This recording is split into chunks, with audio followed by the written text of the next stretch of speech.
আমি একবার ছাত্র জীবনে মাদ্রাসায় পড়ি, তখন বাসে যাচ্ছি, দূরপাল্লার বাসে, ফজরের নামাজের টাইম চলে যাচ্ছে। ড্রাইভার সাহেব যে বললাম, ভাই গাড়িটা একটু থামাবেন, আমি নামাজটা পড়বো। কয়েক গাড়িতে নামাজ পড়ে নেন, গাড়িতে নামাজ হয়। আমি কই, ভাই উজু করা লাগবে না? নাইট কোর্স, রাতভর গাড়িতে ছিলাম, সকালে ফজর পড়বো, উজু করবো না?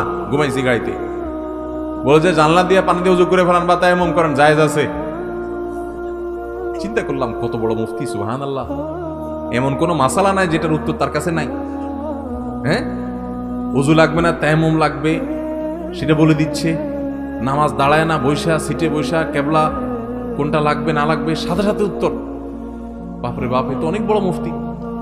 চিন্তা করলাম, আল্লাহ এই মুফতির হাত থেকে তুমি আমার রক্ষা করো মাগো। নামাজের টাইম চলে যাচ্ছে, এদিকে মুফতির ফতোয়া থামতেছে না। আমি আবার ছোট মানুষ, মাদ্রাসায় পড়ি, খুব টেনশনে পড়ে গেছি। আল্লাহ, কি একটা বিপদ, কি করি কি করি। তখন বন্যা চলছে দেশে, বন্যার পানি আমি দেখতে পাচ্ছি রাস্তার দুই পাশে বিলের পানি থই থই করে। দূরপাল্লার বাস ঢাকা থেকে যশোর যাচ্ছে। তো আমি দুই পাশে যখন পানি দেখলাম, বললাম, ভাই একটু থামাইলে, ভাই পাশেই পানি আছে, ভাই আমার 2 মিনিট লাগবে পানি দিয়ে উজু করতে, আর আমি ফরজ 2 রাকাত পড়বো, দৌড় দিব। ভাই কোথায় কি আর কথা শুনে, আরে ভাই বেশি পেন পেন করেন না, বসেন আপনি। এমনি ফেরিঘাটে জ্যামে দেরি হয়, আবার আপনি এখানে কাহিনী করতে আসছেন, দাঁড়াবেন আসে। আমি আল্লাহ, আমার ফজর নামাজ নষ্ট হয়ে যাবে আজকে। খুব মনে মনে ইস্তেগফার করতেছি, কি করবো। একটু পরে দিকে হঠাৎ করে গাড়ি থামছে। আমি বললাম, কি ভাই কোনো সমস্যা? বসেন বসেন, সিটি বসেন, সামান্য একটু অসুবিধা হয়েছে। আমি মনে মনে চান্দ আর বসতেছি। আমি লাভ দিয়ে নাইমা বিলের থেকে উজু করে উঠা একদম গায়ের সামনে আল্লাহ আকবার করে কেবলার দিকে দাঁড়িয়ে গেছে। যে উঠে দিলাম, আমার গার উপর উঠে দিলাম। আলহামদুলিল্লাহ, আমি নামাজ কালাম পড়ে সুন্দর করে সিটে যা বসছি, দেখি তার গাড়ি এখনো ঠিক হয় নাই। বললাম, মুফতি সাহেব গাড়ি ঠিক হয়েছে? না হুজুর, এই তো আর একটু বাকি। আমি আর 1 ঘন্টা বাকি হইলে আর দুঃখ নাই, আমার নামাজ হয়ে গেছে আলহামদুলিল্লাহ। বহু মানুষ আছে আমি দেখছি, নামাজি মানুষ গাড়িতে সফরে গেলে নামাজ পড়ে না, মানে সাহস করে বলে না। অনেক নামাজি মানুষ আছে। আপনার উঠার সময় হিসাব করা উচিত, ড্রাইভারের সাথে চুক্তি করা উচিত, ভাই আমি তোমার গাড়িতে উঠবো, যাবো, আমাকে কিন্তু নামাজের ছুটি দিতে হবে, নামাজের সুযোগ দিতে হবে। এবং অনেকে আছে দেখি ট্রেনে নামাজ পড়ে না, বিমানে নামাজ পড়ে না। আরে বিমানে আমি জেদ্দা থেকে আসতেছি, ওমরার যাত্রী, হজের যাত্রী, হজের সফরও দেখছি, ওমরার সফরও দেখছি, যে সব টাক মাথা, মানে সব ওমরা করে আসতেছে। তো সব চুলচাচা মানুষ ওমরা করে আসতেছে, মাশাআল্লাহ। নামাজের রক্ত চলে যাচ্ছে, দেখি সব দিব্যি ঘুমাইতেছে। কিছু কিছু চাচা আছে দেখি যে পান খাইতেছে বিমানের ভিতরে। নামাজের টাইম চলে যাচ্ছে। বললাম, চাচা নামাজ পড়ছেন? কয়, না তো বাবা। তো নামাজ পড়েন নাই? টাইম চলে যাচ্ছে তো, পান খাইতেছেন। কয়, বিমানে নামাজ পড়বেন কেমনি? বিমানে পান নিয়ে আসছেন, বিমানে পান পাওয়া যায় না, বিমানের অন্যান্য খানা দিল, পানটা আপনাকে দিবে না, এটা বুঝেন, এটা মাথায় আছে, সেজন্য পান সাথে নিয়ে আসছেন। তো বিমানে যদি উজু করতে না পারেন, বুড়া মানুষ, তাই মাটি আনেন না কেন? নামাজের গুরুত্ব বুঝেন ভাইরা আমার। নামাজ কি জানেন? ওমর ফারুক রাদিয়াল্লাহু তাআলা আনহু ফজরের নামাজে ছিলেন। ফিরোজ আল-লুন নামক অগ্নিপূজক যখন খঞ্জর দিয়ে তার পেটে আঘাত করেছেন, নাড়ি বুড়ি বের হয়ে গেছে, কিন্তু প্রাণ তখনও বের হয় নাই। উনি তো লুটায় পড়ে গেছেন। ওনাকে নিয়ে যাওয়া হলো। যখন নিয়ে যাওয়া হয়েছে, উনি নামাজের ইমামতি করতেছিলেন ওই অবস্থা। যখন তাকে নিয়ে যাওয়া হলো, ওমর ফারুক রাদিয়াল্লাহু তাআলা আনহু মানে সেন্সলেস। তো হঠাৎ সেন্স আসলে উনি মাথাটা উঁচু করছেন। ওনার ছেলে মেয়েরা, পরিবারের লোকেরা সবাই দৌড়ে আসছে, মনে করছে শরীর থেকে এত রক্তক্ষরণ হয়েছে, প্রাণ বের হয়ে যাবে যে কোনো মুহূর্তে, হয়তো একটু পানি চায় শেষ মুহূর্তে।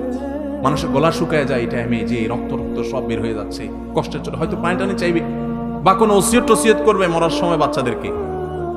যখন মাথা উঁচু করছেন, কাছে যখন পরিবারের লোকরা আসছে, তখন বলছে যে ফজরের নামাজটা তো বাকি আছে। যে মানুষগুলো জামাতে নামাজ পড়ছিল তাদের নামাজের কি হচ্ছে আর আমার নামাজের কি হচ্ছে, নামাজ নিয়ে চিন্তা এবং প্রশ্ন, রূহ বের হয়ে যাচ্ছে। তখন আমাদের প্রিয় নবী সাল্লাল্লাহু আলাইহি ওয়াসাল্লাম জীবনের শেষ ওসিয়ত, শেষ উপদেশ, আসসালাহ আসসালাহ ওয়া মা মালাকাত আইমানুকুম। ও দুনিয়ার মানুষ, নামাজ নামাজ খেয়াল রাখিও। কিয়ামতের ময়দানে দেখবেন প্রথম হিসাব আল্লাহ তাআলা নিবেন, আমলের মধ্যে প্রথম হিসাব নিবেন, নামাজের হিসাব আগে দাও। নামাজের হিসাব যা ঠিকঠাক হয়ে গেছে, ভেজাল পাওয়া যায় নাই, অন্য সবগুলো আল্লাহ তাআলা সহজ করে দিবেন। এই জন্য ভাইয়ের আমার, কোনো অজুহাতে গাড়ির জ্যামে পড়ছেন, এটা করছেন সেটা করছেন, এই অজুহাতে নামাজ দেরি করবেন, এই সুযোগ আপনি প্রয়োজনে গাড়ি ছেড়ে দিবেন। হ্যাঁ, কোথাও যদি এরকম হয় যে এই মুহূর্তে এই জায়গায় গাড়ি ছাড়লে আপনি বিপদে পড়তে পারেন, তাহলে সেটা ভিন্ন কথা। কিন্তু ওইরকম কেস সাধারণত আমাদের দেশে এরকম জায়গা নাই, খুব কম। আপনি চাইলে নামাজ পড়তে পারেন। অতএব কোনো ওয়াজিবে নামাজ কাজা করা যাবে। আল্লাহ তাআলা আমাদের সবাইকে তৌফিক দান করুন। যদি কোনো কারণে কাজা হয়ে গেছে, আপনার ইচ্ছার বাইরে ভুলে গেছেন বা ফাঁসা গেছেন কোনো কারণে, তাহলে পরবর্তীতে আপনি নামাজগুলো পড়ে ফেলবেন এবং যে কাজা হয়ে গেল এটার জন্য আল্লাহর কাছে মাপ চাইবেন। মসজিদের মাইকে কোনো হারানো বিজ্ঞপ্তি দেওয়া যাবে কিনা? মসজিদে হারানো জিনিসের বিজ্ঞপ্তি দেওয়া জায়েজ নেই। আপনারা জানেন, আবু দাউদে বর্ণিত একটা হাদিস আছে, নবী সাল্লাল্লাহু আলাইহি ওয়াসাল্লাম বলেছেন, মসজিদে কেউ যদি দাঁড়ায় যদি বলে, ও ভাইরা আমার অমুক জিনিসটা হারাইছে, আপনারা কেউ পাইলে দিয়েন। সুন্নত হইল তার জন্য বদদুয়া করা। কি বদদুয়া করবেন? লা রাদ্দাল্লাহু আলাইক, আল্লাহ তাআলা তোমার জিনিসটা তোমার ফেরত না দেখ। তুমি আল্লাহর ঘরে আসছো ঘোষণা দেওয়ার জন্য হারানো জিনিসের, এটা হারানো জিনিস ঘোষণা দেওয়ার জায়গা, দুনিয়ার ধান্দা করার জায়গা মসজিদ না, এটা ইবাদতের জায়গা। মসজিদের বাইরে গিয়ে দাঁড়ায় বলতে পারেন, ভাই মুসল্লিরা আমার অমুক জিনিস হারাইছে, কেউ পাইলে দিয়ে। এই জন্য মসজিদে হারানো জিনিসের ঘোষণা দেওয়া জায়েজ নাই, হারাম না, জায়েজ। জানাজা শেষে মাটি দেওয়ার পর হাত তুলে মুনাজাত করার কোনো দলিল আছে কিনা? হ্যাঁ ভাই, এই জায়গায় হাত তুলে দোয়া করার দলিল আছে। নবী করিম সাল্লাল্লাহু আলাইহি ওয়াসাল্লাম নিজে এ আমল করেছেন। জানাজা শেষে যখন মৃত ব্যক্তিকে দাফন করবেন, জানাজার নামাজের পরে হাত তুলে দোয়া করা না, জানাজার নামাজটাই তো দোয়া, এরপর আবার কিসে হাত তুলে দোয়া? এরপর কবরে নিয়ে মুর্দাকে দাফন করছেন, দাফন শেষ। এবার যারা দাফন কাজে শরীক হয়েছেন সবাই কেবলামুখী হয়ে আল্লাহর কাছে প্রত্যেকে যার যার মতো, প্রত্যেকে আলাদা আলাদা করে যার যার মতো আল্লাহর কাছে দোয়া করবেন মুর্দার জন্য। কি দোয়া করবেন? নবী সাল্লাল্লাহু আলাইহি ওয়াসাল্লাম বলেছেন, সালু লি আখিকুমুত তাসবিত, ইস্তাগফিরু লি আখিকুম ওয়া সালু লাহুত তাসবিত, আও কামা ওয়ারাদ ফিল হাদিস।